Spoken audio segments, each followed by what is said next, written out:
Hello again and welcome back to English Today.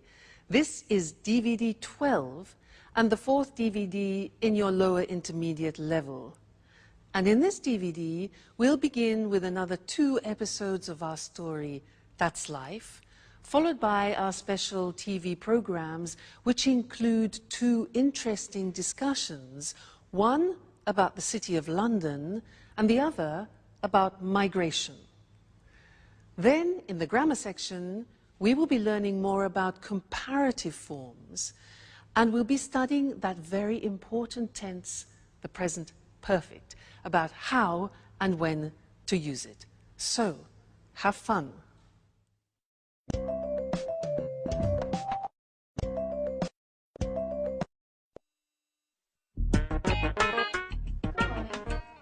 Thank you. Anne, there's a telegram for you. Oh, for me? I wonder who it's from. Oh, it's from Italy.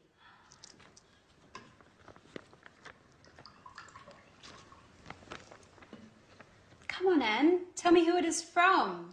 You know I'm dying of curiosity. It's from my sister, Kimberly. She says she's coming to visit me. And, well, she's arriving on Thursday. Today's Thursday. Oh, my God. It is. What? Oh, what? Now I have to tidy up and do the shopping, and the house needs a good cleaning as well. Oh. Slow down and calm down, Anne. We've got time. So, who is older, you or your sister? I am. And are you similar or different? Well, we're quite different. She's shorter than I am, and she's got blue eyes. Hey, what are you talking about? About Anne's sister, Kimberly. She's arriving this afternoon. Great, I can't wait to meet her. Is she as cute as you, Anne? Well, stop being silly, Jack. You're the biggest joker I know. I have to get going now. Remember, don't leave the house in a mess. Is that all she thinks about when someone is coming? Cleaning, vacuuming, tidying up and dusting? Do you think Kimberly is worse than Anne? If so, we're going to have a lot of work to do. That's right. 2 sisters means twice the work.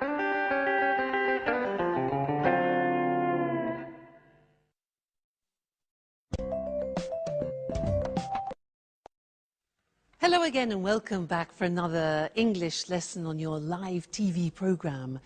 Now, in that episode which you just saw, we learned that Anne has a sister called Kimberly, and that Anne is older than Kimberly, and Kimberly is shorter than Anne. And Jack asked, is she as cute as Anne?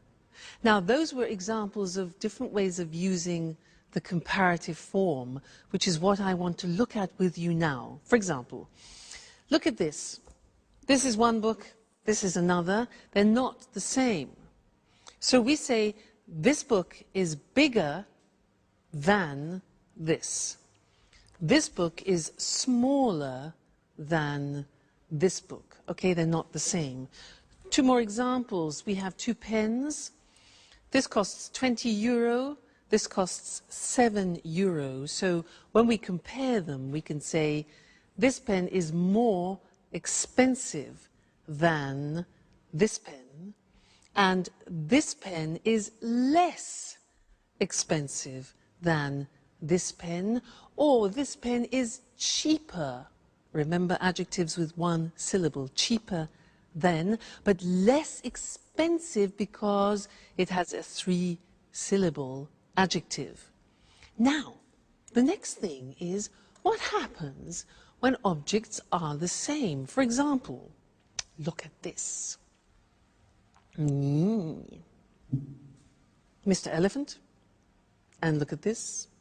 Another Mr. Elephant. 2 elephants. These are exactly the same. So, when we compare them, we say this elephant is as big as this elephant. So we say as plus the adjective and then as again, as big as.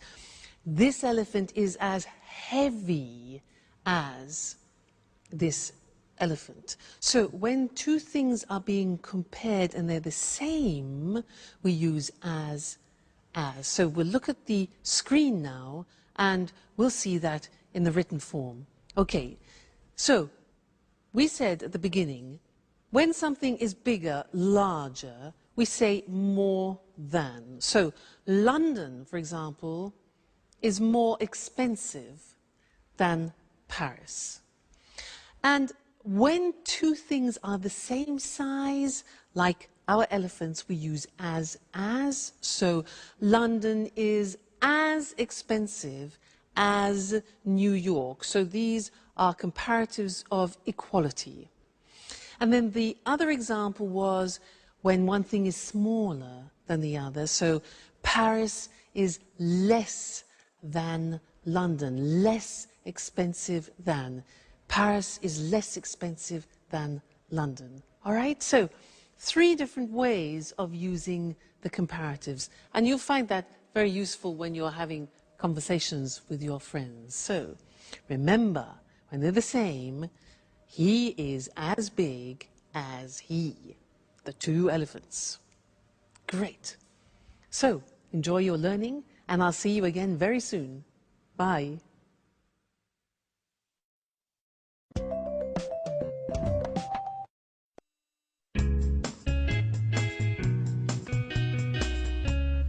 Hi, Anne. So, you must be Kimberly. It's a pleasure. I'm Jack. Hello, Jack. Anne has told me so much about you. Hi, I'm Alice. You live in Rome, don't you? So, how is life in Bella, Italy? Wonderful. My father raised me in America, though, but Italy is the most fascinating country in the world, as far as I'm concerned. Its history, the art, and of course, the best food in the world. What else could anyone ask for? And of course, the Italians are the most likable people in the world. You are 100% right. Just look at me. I'm originally from Bologna, which is one of the best cities in the world when it comes to eating well. I know Bologna well. It's a beautiful city, even if I do prefer Rome. Rome is much bigger and more exciting. So how does London compare? London isn't that bad. Apart from the weather, it certainly is much colder than in Italy. And the British are, well, how should I say this? They're less clever than the Italians. Watch yourself, Jack. Watch what you're saying. Yes. You know, Kimberly and I are both British. Well, I'm more British than she is. You're right. Well, I was talking about British men, of course. Kimberly, this is Peter and Sharon. They live in the apartment next door. It's a pleasure to meet you. So, Kimberly, Anne told us that you're attending art school in Rome. You know, I wanted to study art when I was a little girl, but in the end, I decided to study archaeology instead. That's interesting. And Peter, what do you do? I'm an actor, and I do a little singing. I'm acting in a musical at the moment. What a great career. Yes, but it's certainly less stressful than Jack's line of work. He works a lot harder than Peter. But actually, he's the hardest working person in the house. And I'm the person that has the most fun. Speaking of fun, what shall we do this evening? I would love to go out. It's been so long since I last came to London. Well, why don't we go to the cinema? Come on, Anne, that's so boring. Why don't we do something more exciting? I don't know. We could go to the pub and get something to eat. And after that, why don't we go to a disco? Wow, what a surprise. You two are completely different.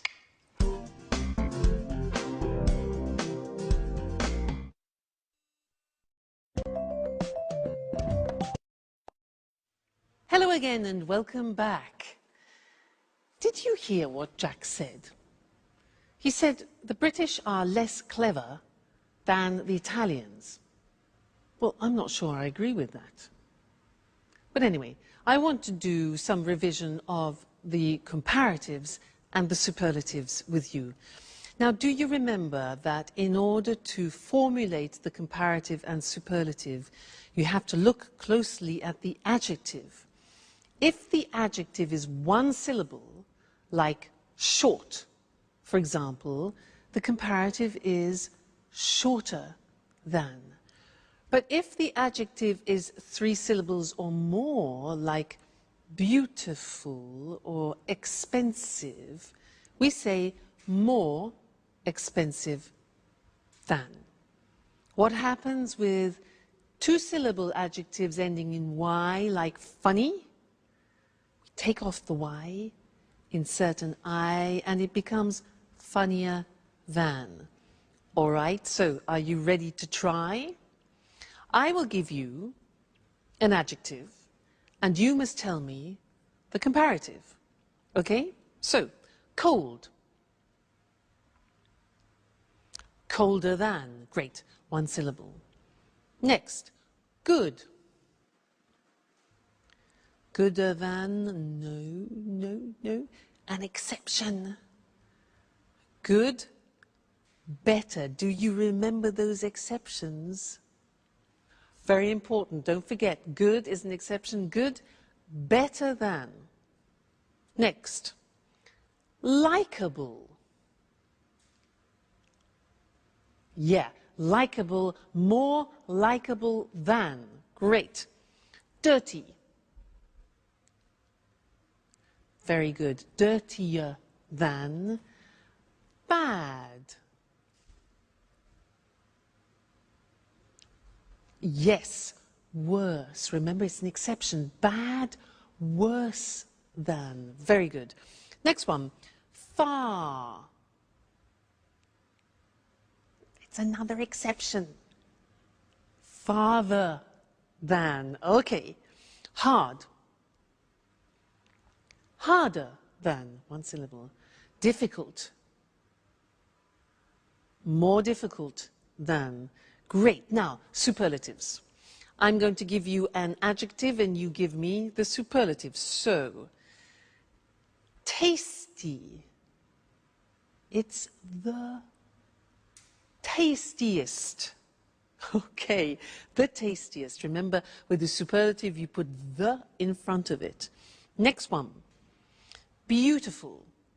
Three syllables. Yeah, the most beautiful. Great. Next one, good. The best. Wonderful. Yes, it's an exception. Great. The best. Next one, high. The highest. Great. Noisy. The noisiest. Bad. The worst. Very, very good. And one more, large. The largest. Fantastic. You see, it's just practice. The more you practice, the more you remember, the easier it is. Great. Well, congratulations, and I'll see you again for some more grammar in the next lesson. Bye.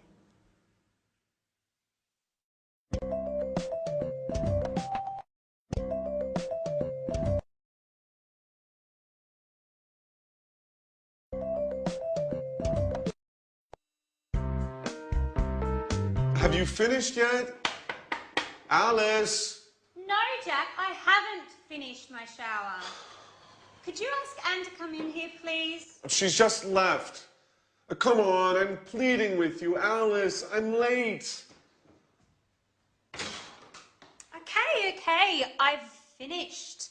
Calm down. The bathroom's all yours. Finally, you've been in there for over an hour.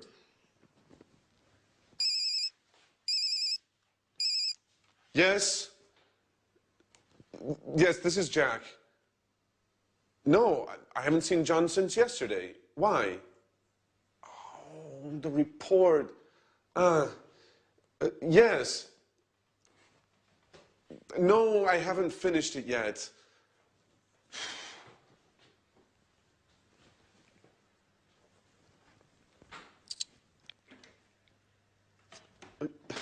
Yes, I know it's important.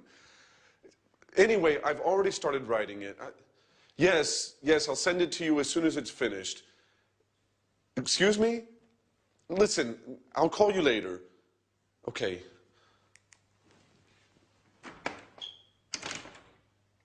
Alice, if you don't open this door, I'm going to knock it down.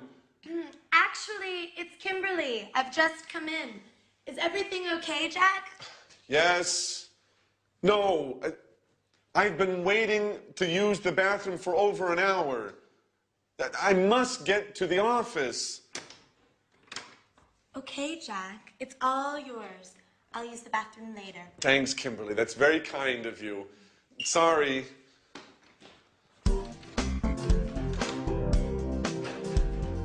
Hey, Jack, have you seen my watch? I've probably left it in there. Oh.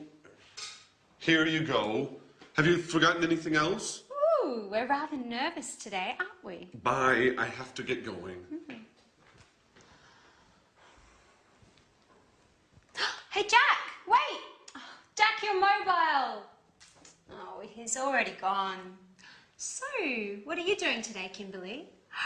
Have you ever been to Portobello Market? No, I've never been there. Would you like to come along and browse around the stands? Oh, yes. It's been months since I last visited a flea market.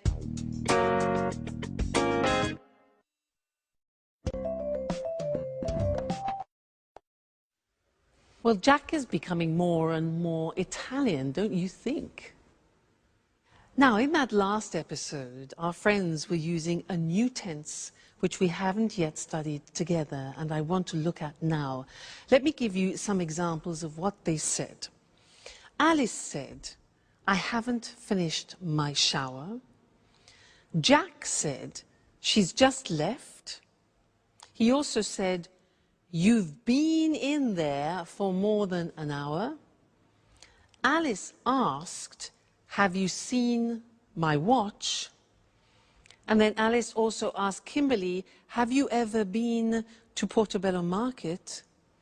And Kimberly said, no, I've never been there. Now, these are all examples of the present perfect tense, very important tense in English, which I want to look at with you now.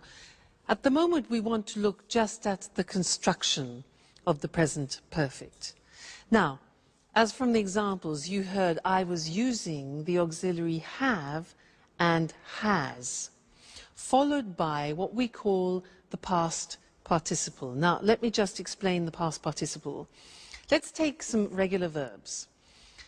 Live, the past tense of live is lived, and the past participle is also lived. So in the verb paradigm, it's live, lived, lived. And that's the same for all regular verbs, so that's easy. Watch, watched, watched. Start, started, started. So the third column is our past participle. Now things change in the irregular verbs. Let's look at an example. Go. The past tense of go is went, and the past participle is gone. Go, went, gone. You see it changes. Another example, begin, past tense began, and then begun, the past participle. Fly, flew, flown, past participle. Now here, like the past tense, you have to memorize them by heart. That's the only way. So in the verb paradigm, you need the third column in order to construct the present perfect tense. Let's look at some positive sentences. I've paid. Now, we contract I have into I've, as we always do in English. I've paid. Pay, paid, paid. You've forgotten. You have forgotten. Forget, forgot, forgotten. She's left. She has left. Be careful, because you see the abbreviation is she's. It's not the verb is, it's has. She's left. Leave, left, left, okay? He's arrived. It's finished, contraction always. We've won, win, won, won. You've understood, understand, understood, understood, and they've changed. Negative form is easy. The auxiliary goes into the negative haven't or hasn't. Look at the examples. I haven't found it. And he hasn't seen it. See, saw, seen, past participle, okay? Question form, you invert the auxiliary, the subject, as always. So, have you eaten? Eat, ate, eaten. And has she moved? Okay, so these are the examples of how you formulate the present perfect. Now, in the next lesson, we're going to look at when we use the present perfect, which is a little bit more tricky. But now let's go back and see what's happening to our friends. Jack arrives home and he's very tired. Let's go and join them. Bye.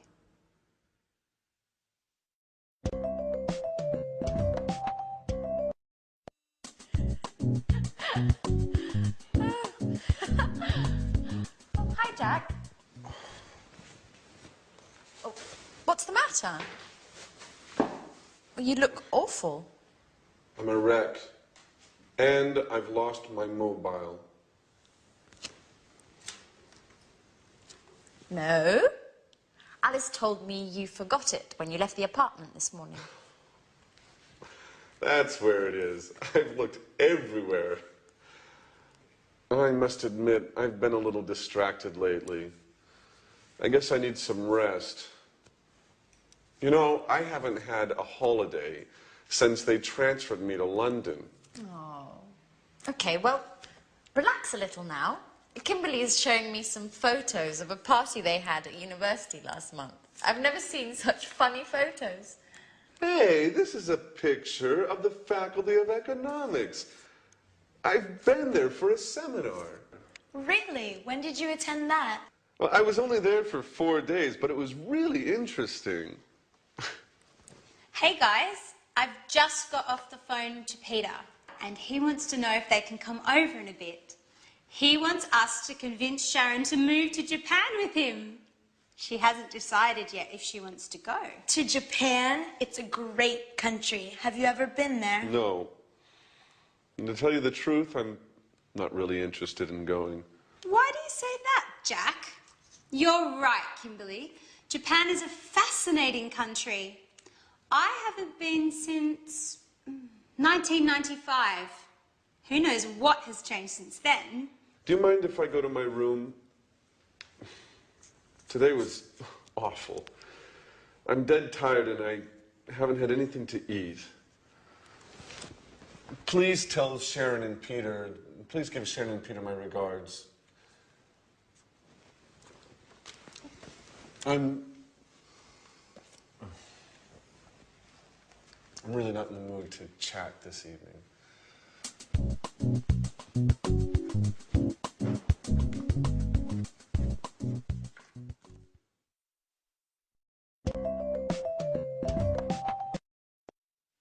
Jack, I haven't had anything to eat yet. That's just an excuse. But it's interesting for us because he used the present perfect with yet. I haven't had anything to eat yet. And in this lesson, I want to help you understand when we use the present perfect. Okay? Now, remember when we studied the past tense, I gave you an acronym, this, oil, way, on, in, last, when, ago, yesterday, because we use the simple past with definite time in the past. Well, I have another acronym for you to help you with the present perfect, and here it is. Genie.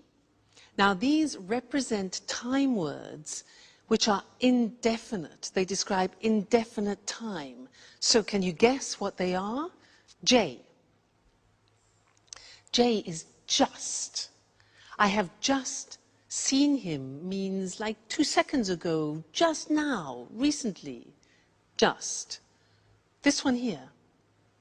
England? used in questions, it's ever. Okay, so have you ever been to England? Ever means sometime in your life. All right, so ever. Next one, A. I've already seen it. Already means something that you have done. It's something that is finished in the past. I've already seen it. Okay? This one here is the opposite of this. Ever, never. Good. I have never been to England. Just, ever, already, never. And this one, that's what Jack said. I haven't eaten yet.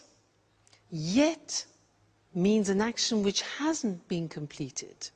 So yet. I want to look at these on the screen with you now and see where we put them in the sentence, because that's important. Just, ever, already, never, yet. There they are. You see them written. Just, ever, already, never, yet. So, they are indefinite time words. Look at them in the sentence. I've just come. Do you notice where it is? It's before the past participle. After the auxiliary, before the past participle. I've just come. Second example, have you ever been there? Ever is before the past participle. Great. He's already gone. It's before the past participle. And I've never seen them before the past participle seen. So just, ever, already, and never are before the past participle. Look at the last one. I haven't finished yet. Notice that yet is the exception and it comes after the past participle. So you need to remember that. Yet is the exception. All right, so try and learn this. Just, ever, already, never, yet. When you're in the bath, just repeat it. Just, ever, already, never, yet, present perfect. All right, it will really help you when you're in conversation. And don't worry, we haven't finished with the present perfect. We will be saying other things about it in the future. So, happy memorizing. And I'll see you again soon. Bye.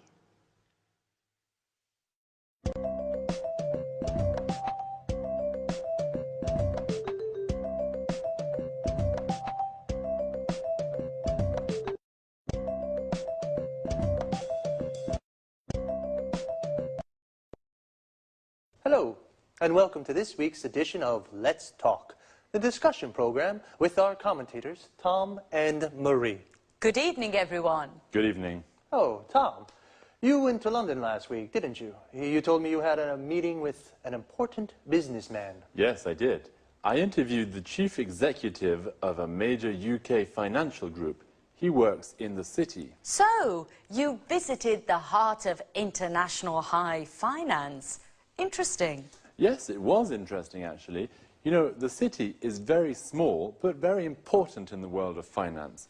I mean, did you know that the City of London, that's its full name, is just 1 square mile, or 2.6 kilometers, and that only 7,000 people live there? Really? So few people? Yes, only 7,000 people live there, but more than 320,000 people a day commute into the city to work there. Wow, 1/3 of a million commuters every day. Can we explain to our viewers just why this part of London is so important? Of course. The city is a global financial centre with hundreds of banks, financial exchanges, insurance companies and investment companies. You know, there are more than 500 companies in the city. That's right. And it also has several important commodity markets. The city's the place to buy commodities such as oil, gold and silver. In the city, people carry out all kinds of financial transactions. They borrow money, save money, invest money, buy and sell commodities, buy and sell insurance for all kinds of things, from oil tankers to skyscrapers. Exactly, Marie. Together with Tokyo and New York, the city is one of the world's most important financial centers.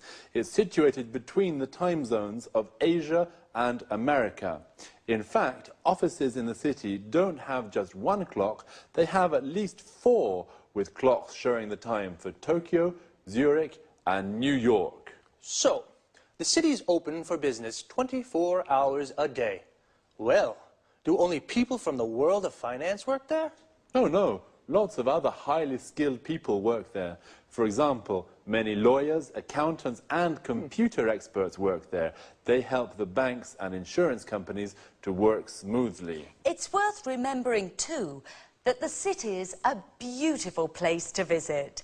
It can be ultra-modern and medieval at the same time. There are some beautiful old buildings, especially the churches, and some innovative new buildings, such as the Lloyd's Insurance Building and the Swiss Re Building, or the Gherkin, as it's now known. But remember, don't visit the city at weekends. There's nobody there, and most of the shops and pubs are closed. Ah, thank you for that tip.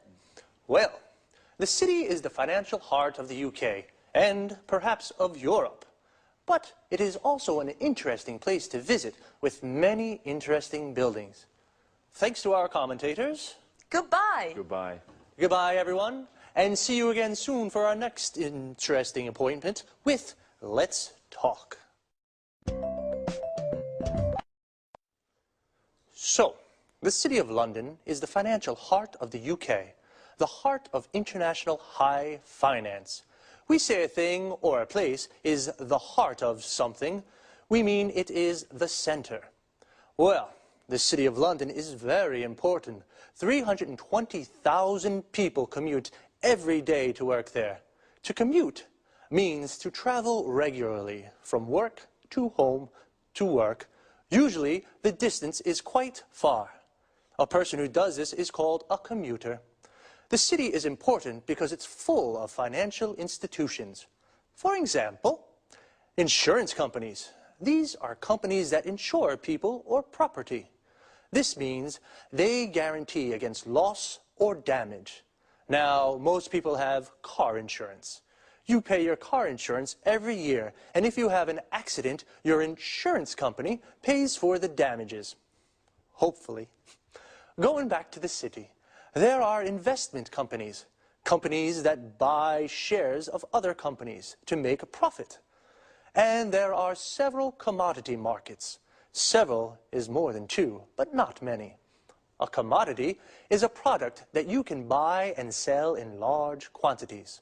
Coffee, oil, gold are all commodities. The place where you buy and sell commodities is called a commodity market. And of course, there are lots of banks in the city. A bank is an institution that carries out financial transactions. To carry out means to do. Financial transactions are the things you do with money. Some examples are, you can borrow money. To borrow means to take and then to give back later. You can save money. To save means to keep secure. The bank keeps the money for you. You can invest money. To invest means to buy something or put your money into a company to have a financial return.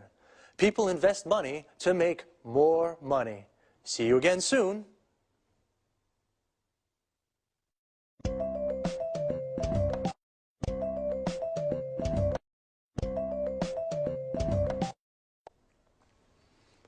Good evening to all viewers, and welcome to this week's edition of Let's Talk, our discussion program with our expert commentators, Tom and Marie. Good evening, Eric. Good evening. Well, according to the data from the latest European Conference on Migration, the number of migrants arriving in Europe has increased enormously over the last 5 years. EU politicians are divided on this issue. Some of them believe that migration is a bad thing and causes lots of problems. On the other hand, other politicians maintain that migrants contribute to the developing of the economy. Could I ask what you think about these issues? Well, in my opinion, Migrants don't help our economy. On the contrary, they take jobs from local people and push down pay rates for both unskilled and skilled workers. In fact, migrants are often paid less than the legal minimum wage. I'm afraid I don't agree with you, Marie. Many employers use immigration to plug labour shortages, for example, in agriculture. Farmers employ thousands of Eastern European workers to pick their crops, as they can't find local workers to do the work. Oh, that's true. In addition, there are low birth rates in most European countries, particularly in Spain and Italy. The economies of these countries need more workers, especially for difficult jobs that local people don't want to do. Exactly, and it's important to remember that migrant workers contribute to the economy because they pay taxes. Well, this only happens if migrant works legally. Unfortunately, many migrants come into Europe illegally. You're right, Eric. They come in illegally and they often form an underclass that doesn't have access to healthcare and education. That's why they sometimes get involved in criminal activities. I think some immigration is okay, especially if the immigrants are asylum seekers or refugees who can't return to their home countries. Apart from this, I think European governments should put a stop to immigration. How do you suggest they do this? Well, the EU should do more to help develop the economies of North and West Africa. This would help economic migrants, migrants who come to Europe to work, to stay at home, find a job and develop their local economies. Come on, Marie. Today, the world is a global village. People have always moved around the world. Don't forget, for example, the millions of Europeans who migrated to North America at the beginning of the last century.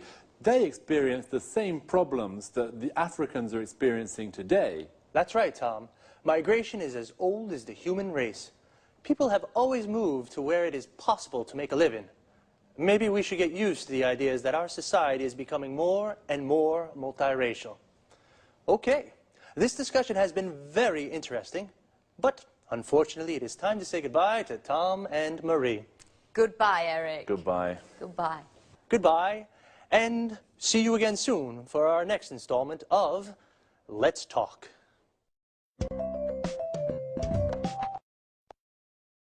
First of all, let's look at the difference between migration and immigration. Migration is the movement of people from one country to another. A migrant is a traveler who moves from one country to another.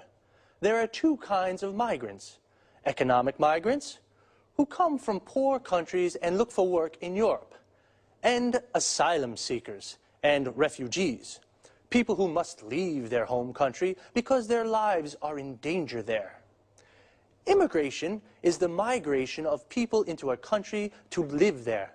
So, an immigrant is a person who goes to a foreign country to live there. Data shows that the number of migrants coming to Europe is increasing. Data is another word for information, usually numbers. Well, there are divided opinions in the EU. The EU stands for the European Union. Some EU politicians think it's a good thing because migrants contribute to the development of European economies. This means they help the economy to grow. How do they contribute? They pay taxes. Tax is the money we pay from our salaries to the government. And employers, these are the people who give jobs to other people, use migrants to plug labor shortages. This means they give jobs to the migrants because there are no local people to do the work. Other EU politicians think immigration is a bad thing because migrants push down pay rates. This means they reduce the amount of money that people are paid. How do they push down pay rates? They are often paid less than the legal minimum wage. This is the lowest legal salary a person can receive. Some migrants work illegally. Illegally means against the law. Migrants who pay taxes work legally. Legally means following the law. I'm afraid I have to say goodbye now. I'll see you next time for another discussion on Let's Talk.